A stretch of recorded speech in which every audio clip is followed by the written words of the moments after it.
unmistakably Canadian. It's the music that raised you. The artists raising the bar. Hi, this is Brian Adams. Hey, my name's Brett Emmons. I'm from the Glorious Sons. Hi, I'm Nelly Furtado. Made in Canada. The station that champions Canadian music. Loud, proud, and all yours. No passports required. Just press play. Tap into Made in Canada now on iHeartRadio.ca or the free iHeartRadio app. This week in gaming with Naomi Kyle. Hello and happy Canada Day to all my Canadian brothers and sisters out there. I'm Naomi Kyle and welcome back to This Week in Gaming. This week we're talking about the surprising new lawsuit against Sony, Street Fighter movie casting news, the latest Mario Kart World update has fans fuming, Epic Games gets a win against cheaters, and does the Switch 2 screen run slower than expected? We've got all of this week's gaming news. Let's hop right in. A lawsuit has been filed in the Netherlands against Sony, claiming that it is exploiting users by charging a premium for games on their platform. According to the Dutch Mass Damage and Consumer Foundation, PlayStation's dominant position in the console market paired with sales of digital edition consoles have led to charging what the foundation has called a Sony tax on digital games and DLC. According to the lawsuit, consumers on the PlayStation Store pay 47% more for digital versions on average when compared to the market value of their physical counterparts.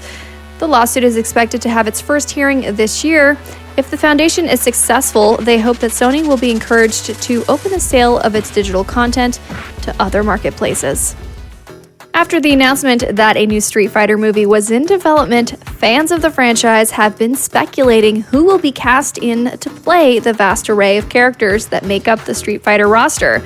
Well, according to Boris Kitt of The Hollywood Reporter, 7 actors have been confirmed to star in the Street Fighter movie, and they are as follows.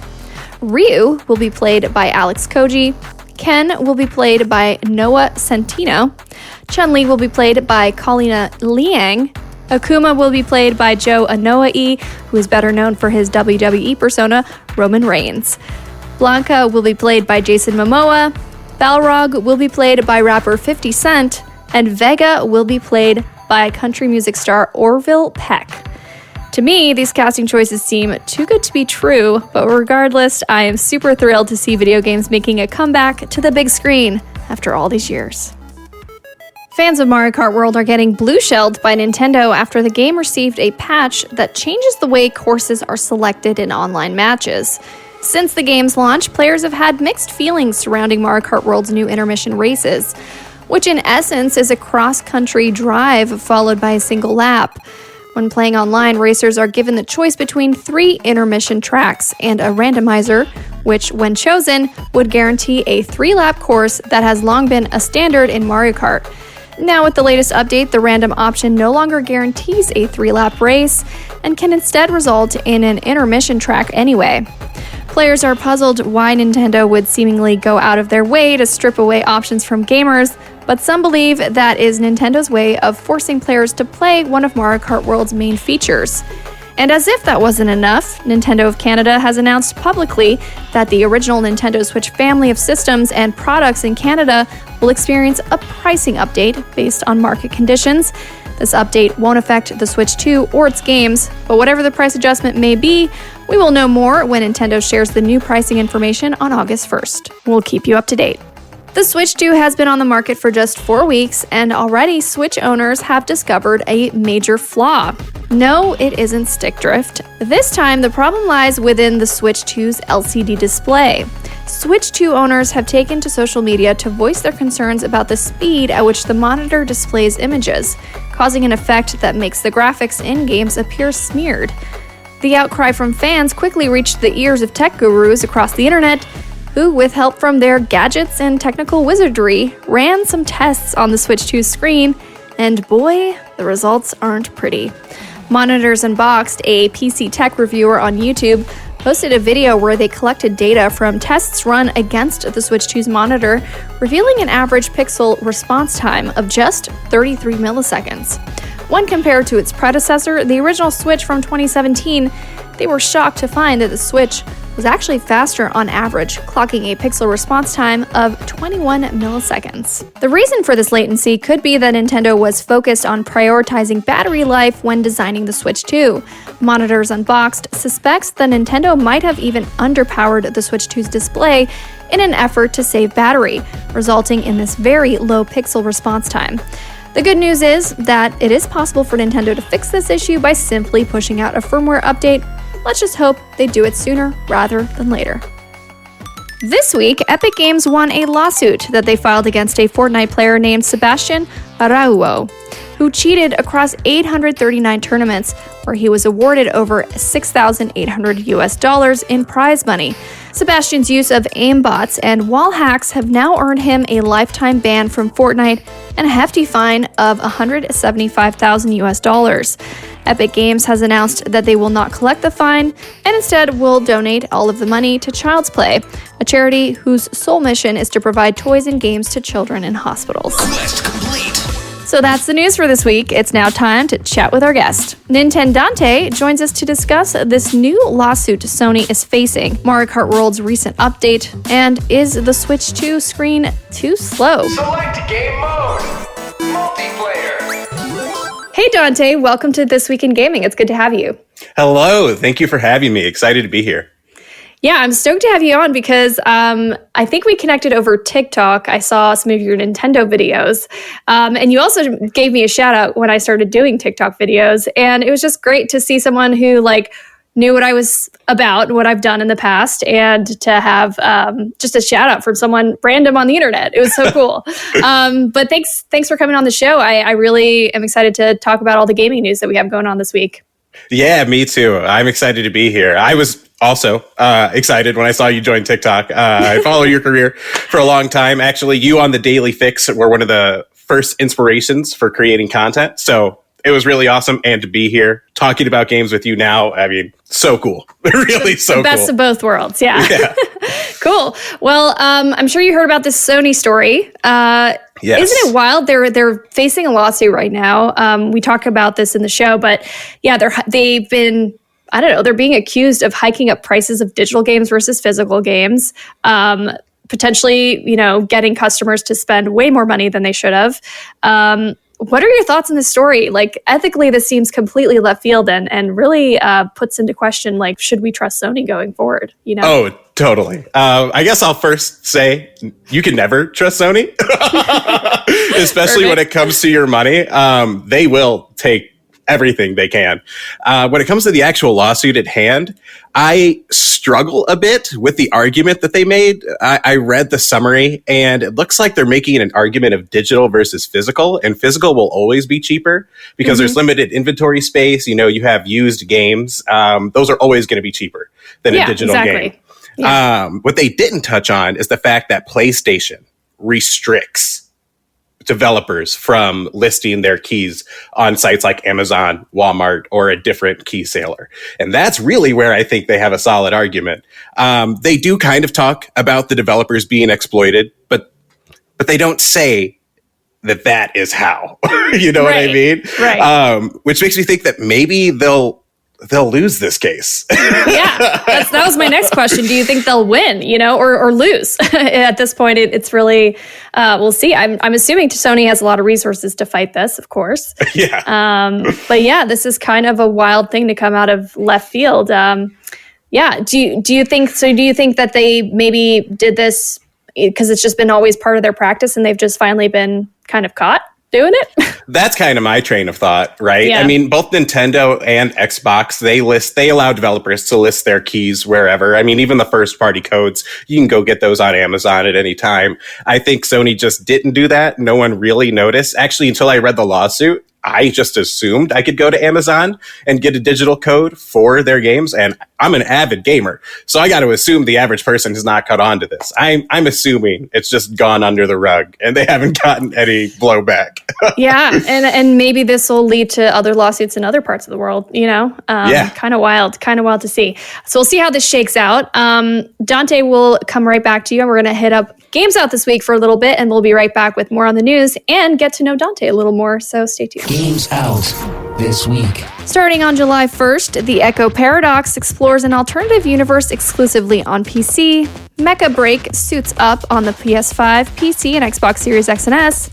Then on July 3rd, Harvest Moon The Lost Valley and Harvest Moon Skytree Village migrate from the 3DS onto the Nintendo Switch. The Epic Game Store is offering 2 free games this week.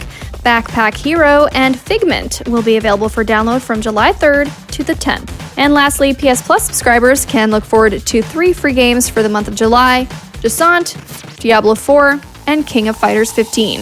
All of these titles will be free and available to download from July 1st until August 4th. Quest accepted. All right, so Sony can't be trusted. That's been established.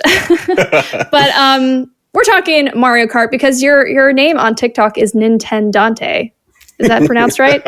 Yeah, you hit the nail on the head there. Perfect. So you do play a lot of Nintendo games. And of course, Mario Kart was in the news this week. A recent update looks like it made some changes to how race selection is being done, randomly while you're selecting races. And people are not really happy about this. Have you experienced any of this yourself while playing Mario Kart? I'm assuming you're playing. I actually am not. I'm not living up to my name. I know. That's okay. I've been holding off on, we'll get into that later, but I've been holding off on the Switch 2 for a little bit. That being said, I am very familiar with this because even though I don't have the game myself, I am really keeping up in the subreddits and on YouTube, and people are very frustrated. It sounds like it comes down to the fact that they can't easily access circuit races like they could in previous games. And I think this decision by Nintendo to restrict the way the players play the courses is really confusing to me because it seems like it goes against their entire ethos as a developer. I mean, in Mario Kart to this day and Tears of the Kingdom and Mario Odyssey, they always focus around open-ended gameplay, allowing the player to explore courses or levels in any way they see fit. So to allow them such freedom in the course and then restrict it when they want to move from course to course just kind of feels contradictory. But hey, I'm not Nintendo. I don't make the decisions. I do get why people are upset, though. Yeah, I get it too. And I wonder if Nintendo will now, backtrack and make it more available to people because they, in the end, we are very vocal as a community. Gamers just know how to speak up and say what they like and don't like. And I feel like, this is an easy switch, like an easy change for Nintendo to make happen in the next update. Hopefully they're just like, yeah, okay, we heard your voices. We're going to listen. This is not a big deal. And we can make you happy, But speaking of happy or unhappy, the Switch 2 screen, there's this whole debate, or I guess it's been discovered that the Switch 2 screen is 10 times slower than gaming monitors and OLED or OLED alternative screens.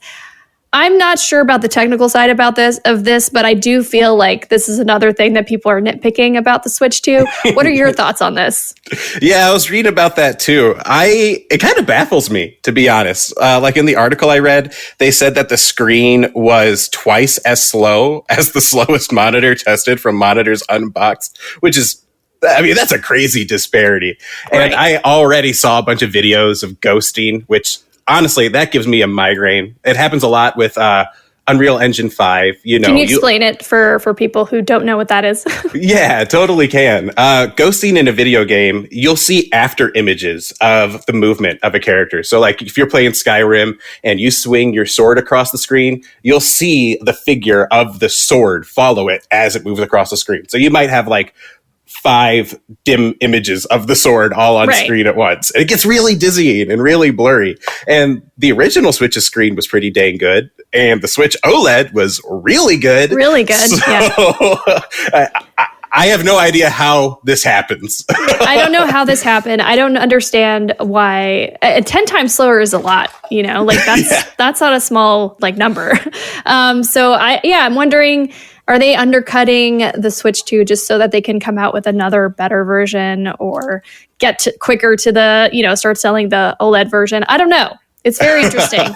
I would guess you're right, honestly. Yeah. And this is coming out, not too long after launch and not surprisingly so because gamers will nitpick and they will find if there's something that they don't like, they will find it. Yeah, totally. But you said you haven't played the Switch 2, so you haven't noticed this. You haven't been able to really test run it, or have you played a little bit of the Switch 2? No, I haven't played it myself, Unfortunately. I do really want to play it, and I almost went to buy it. I did go to buy it, but Target was out of consoles. No. I know. But I kind of appreciated that because when I went back and went to my car, I was like, okay, let's look at the launch titles. Let's see if I'm making an impulse purchase here. And the answer was yes. I mean, I really want to play Donkey Kong Bonanza. I also really want to play Mario Kart World. It's coming out soon. I mean, but Donkey Kong Bonanza is definitely on my list to play because I've been playing Mario Kart, but I'm not like super immersed in it. Like it's a game that if I'm playing with friends now, like especially with the game chat function, that I'm really enjoying. But unless they're available, I'm not really playing the Switch. You know? Yeah. So it's interesting. I'm going to maybe I'll have you back on the show once you do have a chance to play it. But have you able to see anything with the fan reaction when it comes to this screen news about the Switch 2? Yeah, I have. I've seen people complaining about the ghosting specifically. I didn't know that the monitor overall was slower, and I'm with you on the tech side of things. I don't really understand what exactly causes the ghosting. I brought up Unreal Engine before. I knew it was really prevalent in those games, so I thought maybe it was just the state of game development now. I know that a lot of these games are specific Switch 2 versions, so I thought maybe it had to do with engine tweaks or just something with the porting. But to hear that it's like an actual hardware issue, that's a bit frustrating. There is hope on the horizon, though, because it sounds like they might be able to fix it with a firmware update. If I read that correctly. Would be great. That would be great. Literally, both these issues that we've talked about in this episode for this for the news this week it's just an update. Like, hopefully, that's all it is, right? You can get back to enjoying and having fun on the Switch 2. So, given that you haven't had a Switch 2, what have you been playing these past few weeks? Death Stranding 2. Oh, okay. Man. I need to get into this because I've heard so many people talking about Death Stranding 2. Sounds like it's much better than the first one. People are loving it, so I want to get your take. Oh, yeah. I enjoyed the first one, but it wasn't enough to keep me around for the full 30, 40 hours, I think was the runtime. It got me to about 15, and then I was like, okay, I'm tired of the point A to point B. But Death Stranding 2, it's increased in all the best ways. The combat is so much better. I love all of the boss fights, the vehicles, and honestly, it feels like Kojima sneakily made Metal Gear Solid 6 with this game. That really feels like what he was going for here. I mean, I kind of love that. Oh, yeah, me too. He's doing it as his own studio now, and he obviously can't take, the name. So he's like, I'll just make it without them and call it something else. Yeah, exactly. It has all the tropes. You have the on-the-nose characters. You even have a guy that, he's not Solid Snake, but he looks exactly like him.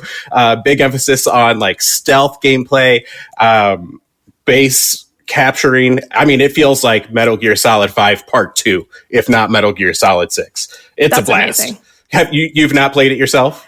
No, mostly because Death Stranding 1 did not capture me. Like I played, on stream a couple times. I played maybe like max 5 hours, 6 hours. But yeah, I fell off really quickly on that one. And so I was like very trepidatious about playing the Death Stranding 2. And I just, haven't gotten around to it. But now I just keep hearing from everyone. Like everyone's been playing it all of a sudden. And I'm like, what? This is completely 180 from the first game. Totally.